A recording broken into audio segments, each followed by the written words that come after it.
All right, here we go. So this video, it is section 4.3. We're going to continue on. This is what I meant to have ready for you yesterday, but I forgot to do it, so I'm doing this now. So you guys should have this for today, which is Thursday. So here we go. It says 4.3. It's trigonometry extended. So back, excuse me. Back in the last couple sections, we've been reviewing.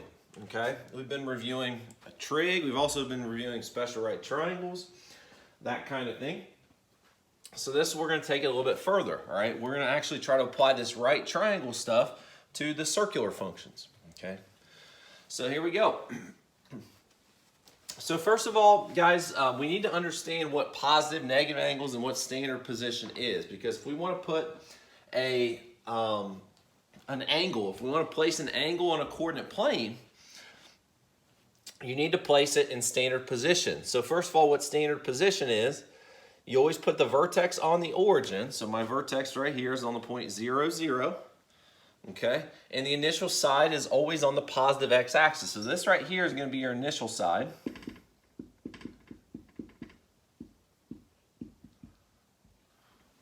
And this right here is going to be your terminal side.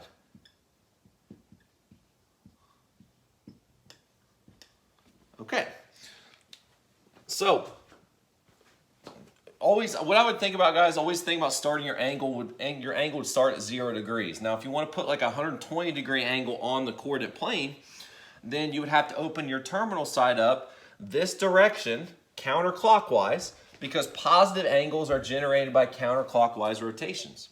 Okay, so if you open your terminal side up to 120 degrees, that right there would look like a 120-degree angle. Okay, I guess I could write 120 in there if I wanted to, but that would be a 120-degree angle.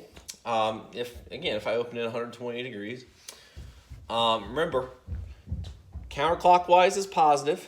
If you open the angle clockwise, that's going to be a negative. Okay, a negative angle would be opening up clockwise. So if I went this direction and got to the same point, I think that would be like negative 240.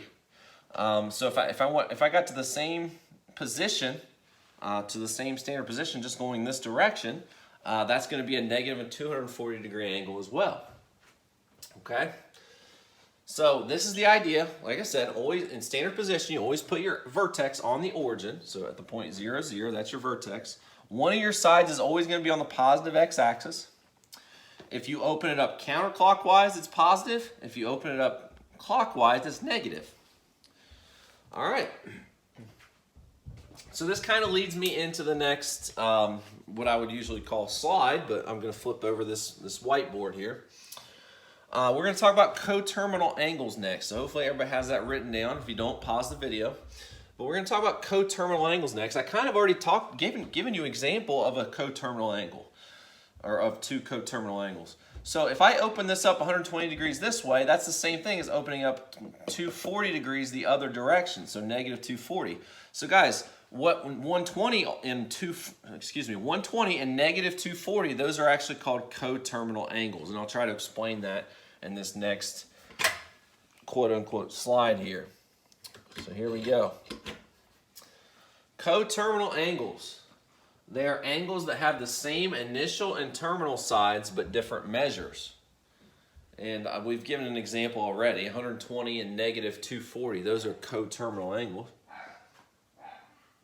But I'm going to explain this a little bit further. Okay, so write this down.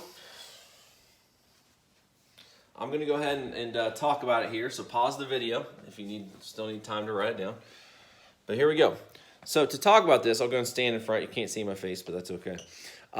So if I was talking about a coterminal angle, so for example, let's say my position facing the camera, let's say that's 0 degrees right now. Okay, it is. Let's just say it's 0. If I wanted to get back to the same position, but let's say I go this direction and I get back to the same position, how many degrees did I just go? You guys should be able to answer that. That would be a 360. So if you ever watched any Olympic sports like snowboarding, I think skateboarding is becoming an Olympic sport, anything that deals with spinning or turning, something like that, They'll say 360, 720, that kind of thing. So guys, if I kept going, if I go around the circle one more time, I'm back to the same position. But now I've gone 720 degrees because I've gone 360 degrees more, okay? So hopefully that makes sense. If I went around again, I'd be to 1080. Okay, so those are all coterminal angles because I'm in the exact same position, right? Right now I'm at 0 degrees, or if I turn around once, I'm at 360. If I turn around twice, I'm at 720. I'm at the same position, but I've rotated a couple of times, all right? So that's what coterminal angles are. They're angles that have the same initial and terminal sides, but different measures. So the example I had here is 0, 360, 720, 1080, I'll just say ... Those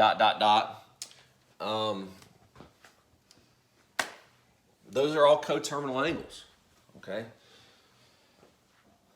I also could have done negative. So if I called this a positive 360, I could have went around the other direction and said that's a negative 360. Okay, so that's the idea. So we're just going to do a couple examples with coterminal angles. They're really simple to find coterminal angles, and let's go ahead and get to that. So I'll just use the same slide here. Okay. All right, so I have some directions to write down here. So let me go ahead and do that. It might take me a little bit. Oops.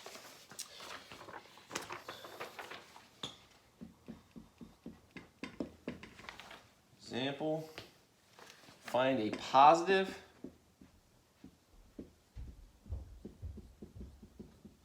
and negative coterminal angle.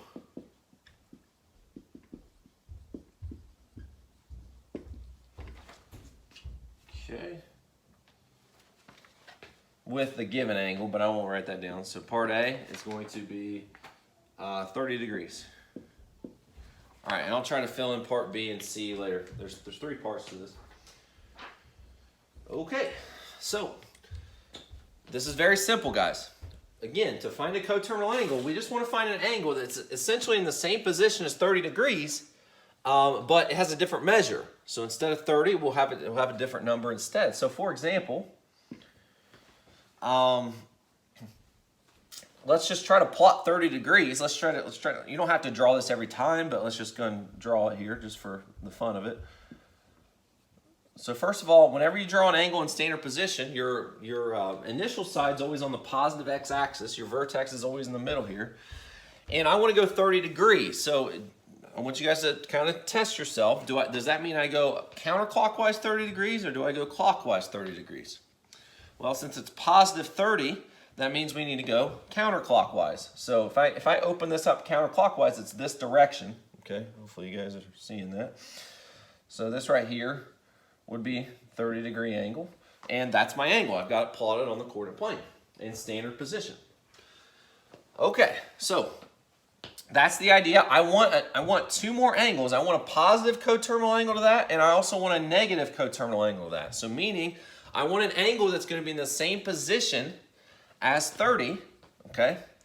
The terminal side is going to be in the same spot as 30 degrees, but it's not going to measure 30 degrees. It's going to be more or less. So in this case, let's go ahead and start with positive. If I start, so for example, let's say now I'm at 30 degrees, okay? So I kind of turn my body, I'm not at 0 degrees anymore. How could I get back to the same position, but just it'll be a different measure? The answer is I could go all the way around one time. I could go 360 degrees from here. So now I'm back to 30 degrees in relationship to the camera. Hopefully that makes sense. I'm back to the same position. I'm not back to 30 degrees. I'm back to the same position. How many more degrees did I go? Well, 360. So guys, this is as easy as it gets. All you need to do is take 30 plus 360. And that's 390. So a 390-degree angle would be the same thing. It's in the same position as a 30-degree angle. Okay, so hoping that's clear. Now again, I'm at 30 degrees, okay? Now let's say I wanted to make a negative coterminal angle. So instead of going that direction, I could go this direction. And couldn't I do the same thing though? Go all the way around, so go 360 degrees from here. and I'm back to 30 degrees. Hopefully that makes sense. So instead of adding 360, what can I do to get my negative coterminal angle? Well, I kind of gave it away. You could subtract 360. So that's negative 330. So here's the idea. So going 30 degrees this direction, we're going to wind up in the same position as if we go 390. So if I go 30 and then 360 more, I've done a circle, right? So if I've gone 30 plus 360, that gives me 390. Now I could also just go backwards instead of going positive. Probably should use a different color, but I could have went negative that amount. Okay, so instead of going counterclockwise 30, I could also go negative 330 counterclockwise. Or sorry, clockwise is what I meant to say. Okay, so that is the idea. Hopefully that's pretty easy. Let's keep going. Part B. This next one you guys try. It should be pretty simple. So what if I give you a negative angle to start with? Go ahead and try to plot that on the coordinate plane and also answer the question. Find a positive and negative coterminal angle. So pause the video. I'm going to go ahead and keep going here. So negative 150. First of all, we need to plot it. You don't have to, but I'll go ahead just to get more familiar with these. So the initial side's always on the positive x-axis. The vertex is always on the origin. And then I want to go negative 150. So instead of going counterclockwise, I need to go clockwise. Well, going 90 degrees would get me about right here to the y-axis. I need to go further than that, so it would end up being in the third quadrant. So that right there would be negative 150. Okay. So I need to get to that same position by going both directions around the quote-unquote circle. So in this case, I could take negative 150 and add 360, just like we did. So if I went negative 150 and then I went around the circle one time, I'd be back to the same place. And so I think that would be positive 210. And then let's keep going. Negative 150. To find a negative coterminal angle, I can subtract 360. Go around the other direction. So negative 150 minus 360. Is that negative 510? I'm hoping I'm right on that. I'm doing this in my head. I do have a calculator, but just want to make sure I'm right here. Negative 150 plus 360. Yep, 210. Negative 150. Minus 360, whoops, negative 510. Okay, so that's the idea. Hopefully you find that pretty easy. All you got to do essentially to find coterminal angles is you add or subtract 360. That's it. And I could have kept going, guys. I could keep adding 360 to this. So if I add 360 to 210, that would get me back to the same position as well, which would be 570. Yeah, so 570 would also be a coterminal angle. So you could have answered 570 as well. All right, but we only needed one, so we need to find a positive and negative coterminal angle. All right, now this last one, I'm not going to draw, but I'll just go ahead and do the work here. So what if I said, instead of in degrees, what if we said in radians? Well, it's a good thing we've talked about radians in the past. So 2 pi over 3 rad radians. So since my question is in radians, I'm going to keep my answer in radians. I'm not going to convert it to degrees. I'm just going to try to write my answer in radians.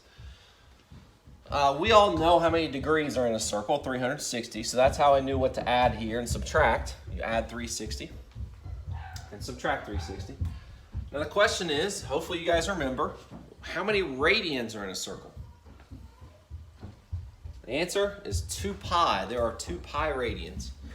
So if I'm at a 2 pi over 3 radians, if I'm at that position on my coordinate plane, and I'm just trying to think, I think that's actually 120 degrees, but I want to stick with the radians.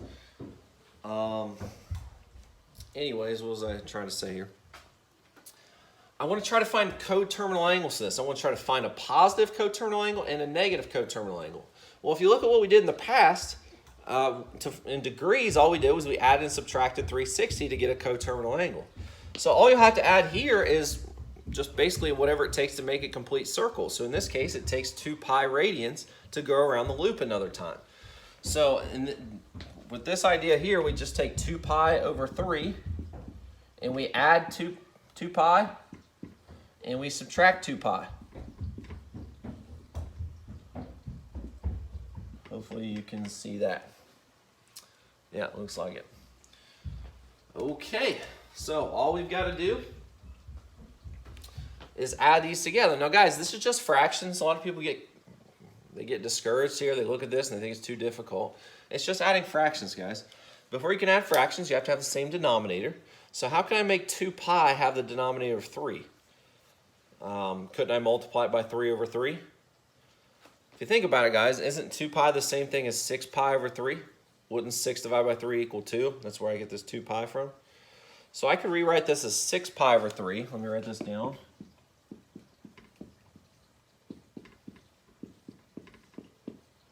So if you have 2 pi over 3 plus 6 pi over 3, isn't that going to give you 8 pi over 3?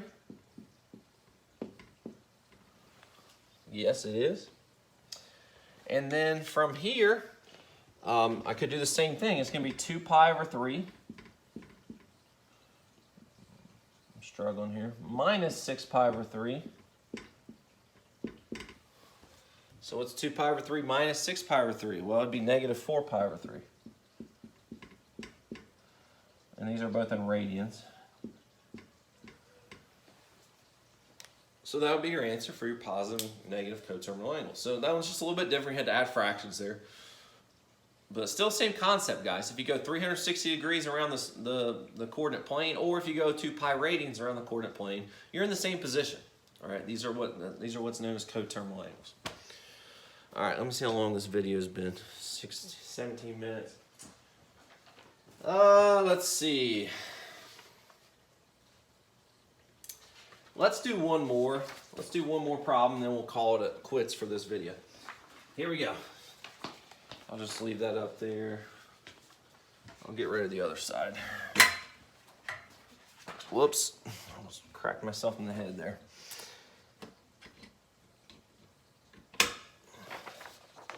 Nothing new.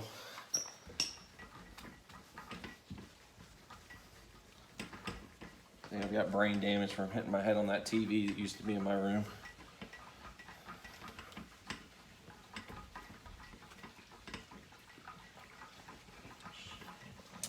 I know Cannon Stoneburner had a comment on that. All right, here we go. Last one. Here's our example. Let theta.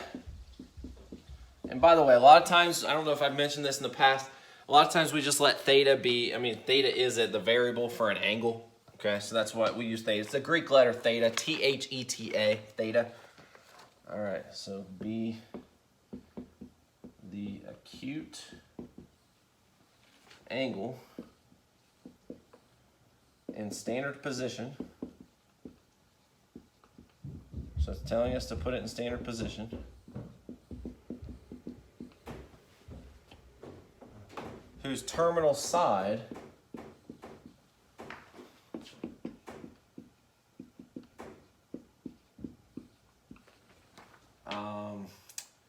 contains the point. I'll just say 5, 3. I won't say the point. I just want to try to abbreviate here. And then it says find the 6 trig ratios.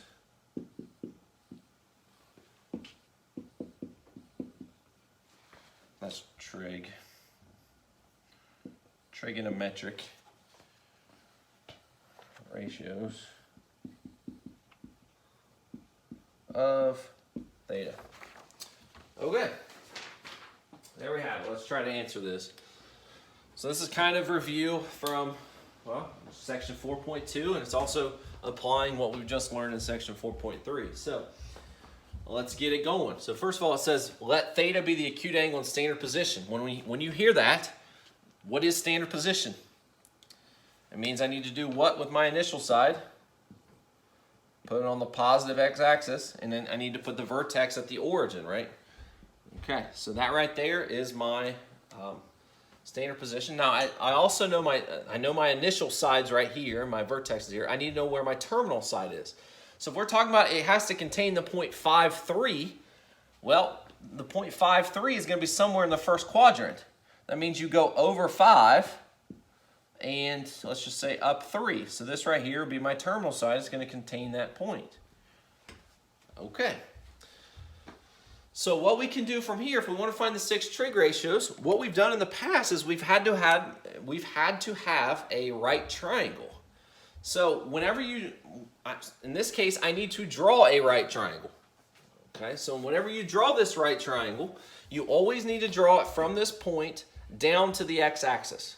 Okay, or depending on where the terminal side was. A lot of times, sometimes we draw it up to the x-axis. But you always drop this side to the x-axis, not to the y-axis, okay?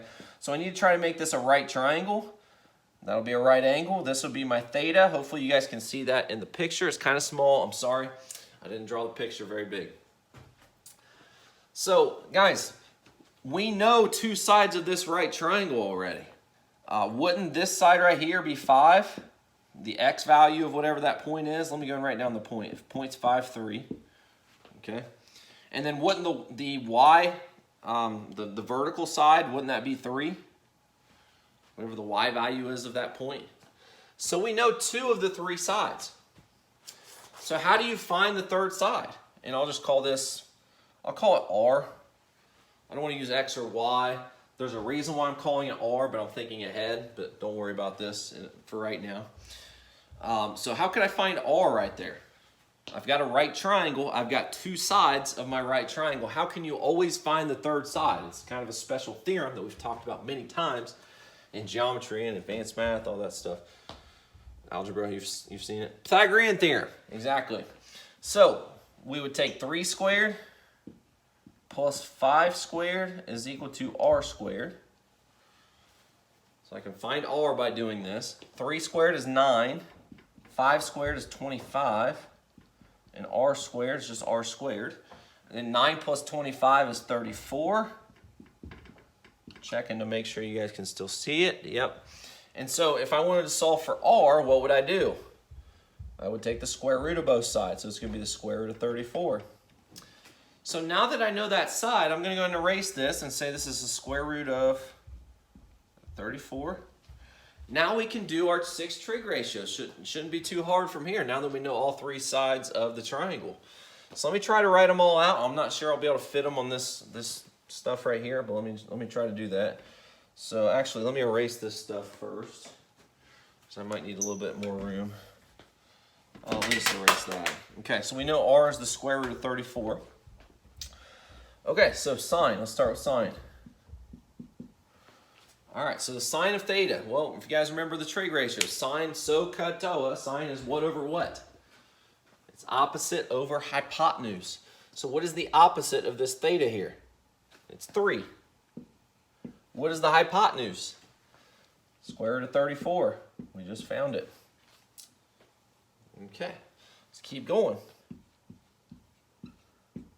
Cosine of theta. Well, actually, I probably should pause right there and actually simplify this. So what would we do to simplify this, this fraction to get rid of the square root off the bottom? Hopefully you guys remember we would multiply by the square root of 34 over the square root of 34, which is 3 times the square root of 34 over 34. Okay, so that'd be your answer for sine. Cosine, let's do the same thing, except cosine deals with what? It's always what over what? So CAHTOA, cosine is adjacent over hypotenuse.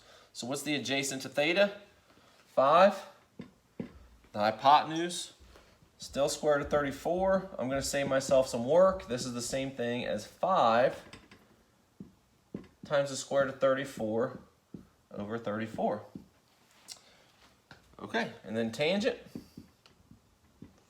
Well, tangent is just opposite over adjacent. So isn't the opposite 3 and the adjacent 5? So it's just 3/5. Okay, let me try to write in the other 3. What's the reciprocal of sine?